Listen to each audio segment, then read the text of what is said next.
This week we focus on the media's lies by omission. It's one thing to straight up paint narratives to fit their anti-American agenda. It's quite another when they literally practice killing democracy in darkness. I've had many people go on CNN and they call and said, I don't know what to do.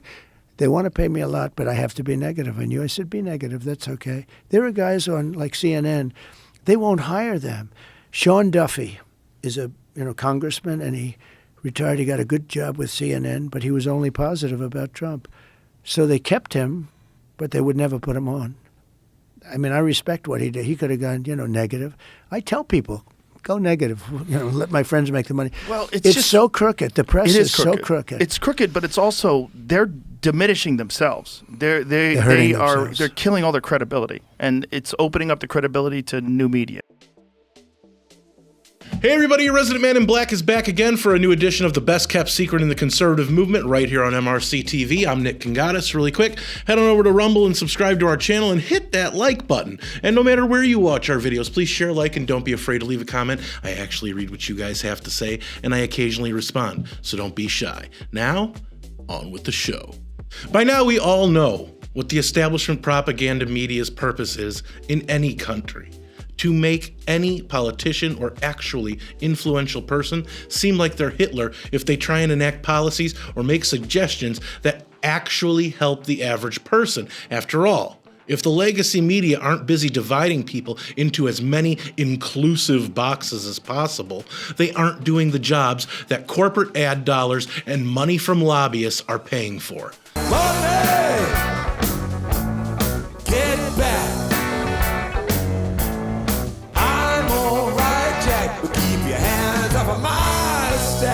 I've said many times that these people are nothing more than bought and paid for whores who will repeat whatever is on the teleprompter in front of them. And I can tell you, every word I bring to all of you on a weekly basis are my own. I will never say something to you folks unless I believe it, and there's evidence to back it up. Remember, I bring receipts. As all of you know, I love to bring the receipts. CNN's website. Let's see. Anything positive Trump's doing, they downplay. Anything that can be construed as negative when put in CNN context, they accentuate. If you want to pause to see what I'm talking about, do it now and hit play when you're ready to continue. MSNBC's website. Show me one positive headline about Trump. Just one.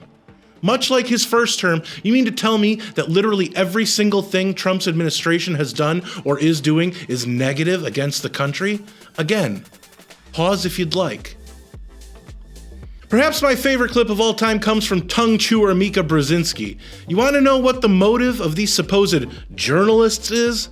Just watch this clip again. That while unemployment and the economy worsens, he could have undermined the messaging so much that he can actually control exactly what people think, and that is our job. That is our job. That is your job. Now, you know that more than most, I invest a good portion of my time with alternative media, which really should be considered more reputable than legacy media. You know, podcasts, independent journalism and interviews, and other independent political commentators. This group includes, but is not limited to, Mark Dice, Razor Fist, Tim Pool, The Quartering, Steven Crowder, Viva Frey, Russell Brand, Patrick Bet-David, Brandon Tatum, Chris Williamson, Joe Rogan, MRC-TV, and more.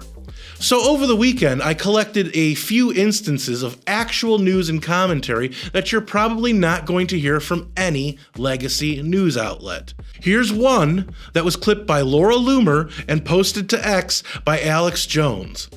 Now, after saying those two names, you're lucky to have even seen this video. But this shed light on a member of Congress's possible call for domestic terrorism. Texas Representative Jasmine Crockett. But I am truly here for very selfish reasons. Starting with on March 29th, it's my birthday. And all I want to see happen on my birthday is for Elon to be taken down. Yes. Next, we have a clip that I found on X from an account called Sharian Collective. If the video is what it shows, then people in certain areas should be alarmed and need to combat this locally. طبعا اسمي أديب كناس. أنا أصلي من فلسطين. مواليد هاي البلد وبشتغل بشرطة باريس. اللي لفتني انا بلباسك او الزي الرسمي حاطط علم فلسطين، يعني فاهمين كيف؟ فيك تحكي لنا شوي يعني ليش حاطط العلم؟ فيدباك من الزملاء تبعك لما شافوا هالعلم؟ طبعا احنا بنمثل طبعا اصلنا، طبعا اهلي فلسطينيه، انا فلسطيني، بعشق بلدي كمان فلسطين. فيك تحكي لنا قديش صار لك مع الشرطه بباترسون وشو اللي خلاك يعني تنضم لشرطه باترسون؟ هلا انا داخل بالسنه الثالثه مع الشرطه اللي خلاني انضم. احنا عندنا Oh, and just for context, I know you saw the cops say Bethlehem.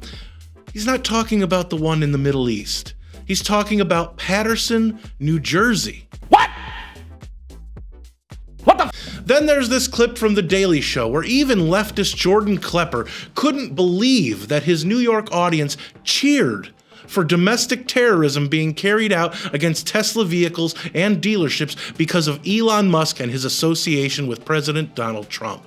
They're taking to the streets or the parking lots. Tonight, the FBI and ATF now investigating multiple cases of possible arson targeting Teslas and Cybertrucks. This dramatic video shows multiple cars in flames. Police say the attacker used Molotov cocktails. It's the latest in more than a dozen.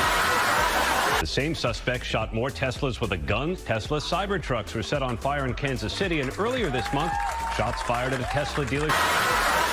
Cybertrucks on fire in Seattle. Wow, you guys like petty acts of domestic terrorism, huh? Cool. Speaking of Elon Musk, you know how all these activists and domestic terrorists say that part of the reason for why they're protesting and carrying out acts of terrorism is to combat billionaires and their influence on government? Well, according to Investopedia, quote, CEO Elon Musk is the largest shareholder with 12.8% of the company's equity as of February 28th, 2025. But, quote, besides Musk, the largest shareholders are asset management companies like Vanguard, BlackRock, and State Street, unquote. While there shouldn't be any political violence, or in other words, domestic terrorism, these activists and terrorists seem to be selective over which billionaires they target. It's easier to target one person than any entire hedge fund or global corporate conglomerate. Good job.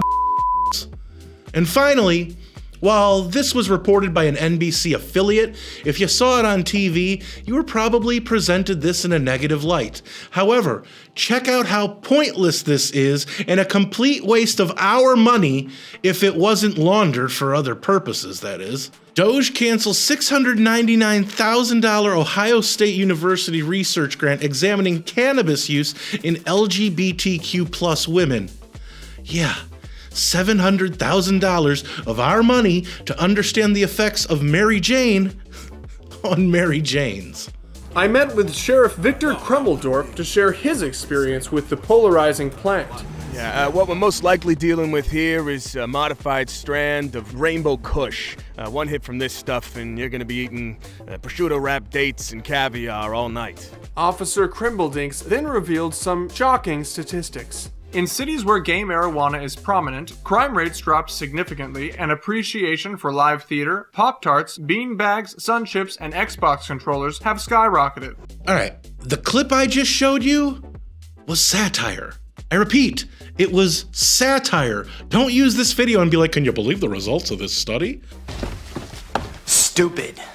I'm just illustrating the point of how wasteful these people, not only in Washington, but on college campuses are with American taxpayer money. And why? Because it's not theirs. So much like politicians, professors and administrators at universities love spending your money because it's not theirs. I briefly showed all of you these stories because the media simply doesn't care to cover them. And if they do, they just bury them as inconsequential. And while some of these might not be traditional news stories, there are some that carry more weight than some clucking hen on The View's low IQ opinion on Trump's foreign policy, or his domestic policy, or any policy for that matter. The Archbishop of San Francisco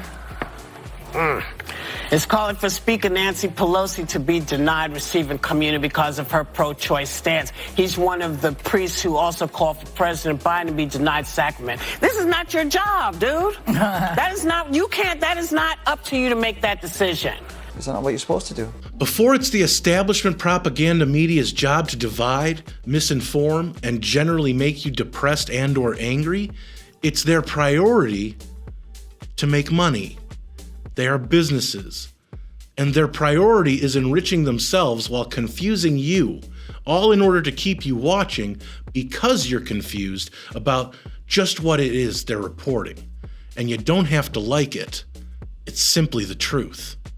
So, will I be paid a visit by the Gestapo, or were these things that needed to be said? Let me know what you think in the comments, where I do read most and reply to some. And don't forget to subscribe to our channel on Rumble and hit that like button. If you like this video, don't forget to share, comment, and give it a thumbs up. Those are the best ways to help these videos reach more people, and it's the best way to let us know you want us to keep these videos coming. Subscribe to our channel and hit that notification bell so that YouTube might actually let you know when MRC-TV comes out with a new video if they haven't censored or taken it down yet. Like us on Facebook, check out more of our work at MRCTV.org, and if you want to support our content and the conservative movement, head on over to MRC.org/donate to help us out, since we're a nonprofit and couldn't do what we do without all of you.